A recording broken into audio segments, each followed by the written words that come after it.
साथियों, हम सभी देशवासियों के लिए यह बहुत ही दुख की बात है,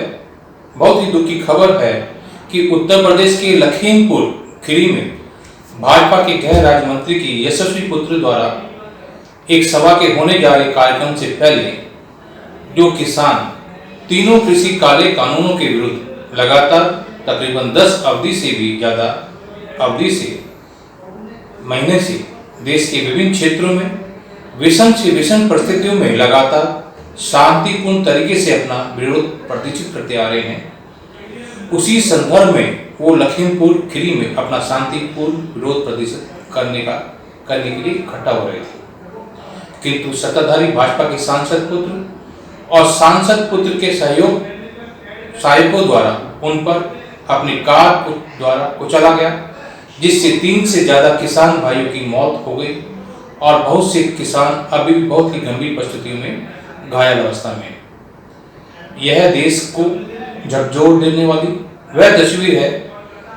जिन्हें भारत देश की जनता अपना रहनुमा मानकर सिर आंखों पर बैठाकर उन्हें जीताकर देश के उन सर्वोच्च स्थानों पर काबिज करवाने में अपना पूरी ईमानदारी से सहयोग करती आ रही हैं।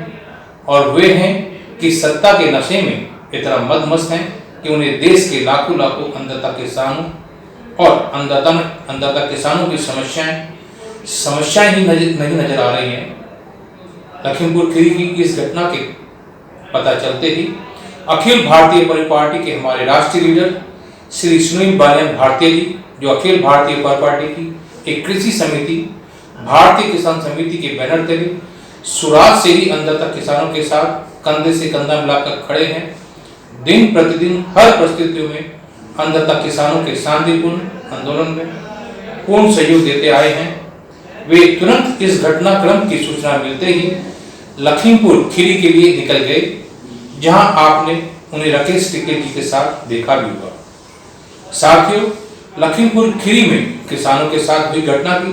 जितनी भी भर्त्सना की जाए, निंदा की जाए, उतनी कम है।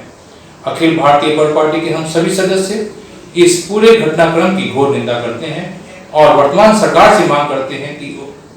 जो उपरोक्त इस पूरे प्रकरण में दोषी हैं, जिन्होंने ऐसा कृत्य किया है, उनके खिलाफ तुरंत के तुरंत हत्या का मुकदमा दर्ज करें और जो मृतक हैं उनके परिवार को, उनके परिजन को कम से कम 2 करोड़ की सहायता राशि शीघ्र अतिशीघ्र दे, क्योंकि इतना बड़ा हादसा हुआ है।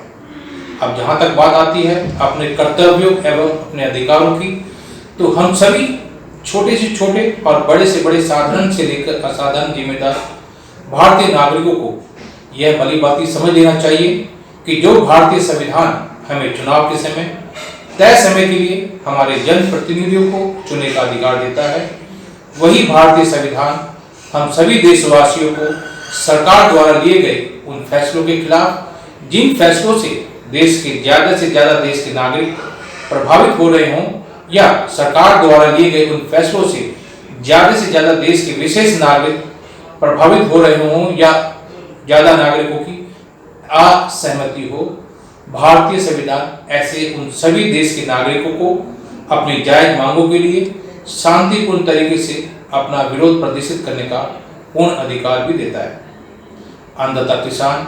अपनी उन्हीं असहमति को विरोध स्वरूप प्रदर्शित करने के लिए भारतीय संविधान के दायरे में रहकर अपना विरोध प्रदर्शित कर रहे थे। इसमें वो क्या गलत कर रहे हैं? आज देश का प्रत्येक नागरिक जानना चाहता है उत्तर प्रदेश सरकार के शीर्ष नेतृत्वकारों से, केंद्र सरकार के शीर्ष नेतृत्वकारों से, उत्तर प्रदेश न्याय व्यवस्थाओं से एवं सर्वोच्च न्याय व्यवस्थाओं से कि क्या कसूर है देश के अन्नदाता किसानों का? क्या देश का अन्नदाता किसान अपनी जायज मांगों के लिए शांतिपूर्ण तरीके से अपना विरोध भी प्रदर्शित नहीं कर सकता? क्या वर्तमान सरकार के जिम्मेदार नेतृत्वकार किसानों के शांतिपूर्ण आंदोलन को अपनी शासन सत्ता की ताकत से, तानाशाही से कुचलना चाहते हैं? और अब तो नशा उन पर इतना बढ़ चढ़कर बोल रहा है कि वे अपने सहयोगियों और अपने वाहनों से किसानों को अपने दमनकारी तानाशाही रवैयों से कुचलना तक शुरू कर दिया है। क्या आप शासन सत्ता के माध्यम से हम ही सब देशवासियों के मौलिक अधिकारों को अपने दमनकारी तानाशाही रवैये से खनन करना चाहते हैं, उन पर लगाम लगाना चाहते हैं। यह अब और चलने वाला नहीं। अखिल भारतीय परिवार पार्टी का एक एक साधारण सदस्य, एक एक सक्रिय सदस्य, एक एक लीडर्स एवं भारत देश का एक एक जागरूक नागरिक अन्नदाता किसानों के साथ कंधे से कंधा मिलाकर साथ खड़ा था और आगे भी सदैव कंधे से कंधा मिलाकर साथ खड़ा रहेगा। वर्तमान सरकार में बैठे हुए सभी शीर्ष नेतृत्वकारों कान खोलकर सुन लें कि भारत देश और अखिल भारतीय परिवार पार्टी के हम सभी सदस्य किसानों पर हुए किसी भी अत्याचार को और बर्दाश्त नहीं करेंगे। किसानों का यह शांतिपूर्ण आंदोलन तब तक चलता रहेगा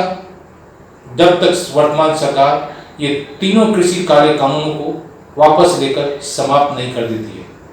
मैं संजय कुमार भारती, राष्ट्रीय महासचिव, राष्ट्रीय सभा का सदस्य एवं लोकसभा प्रभारी उत्तर पश्चिम दिल्ली से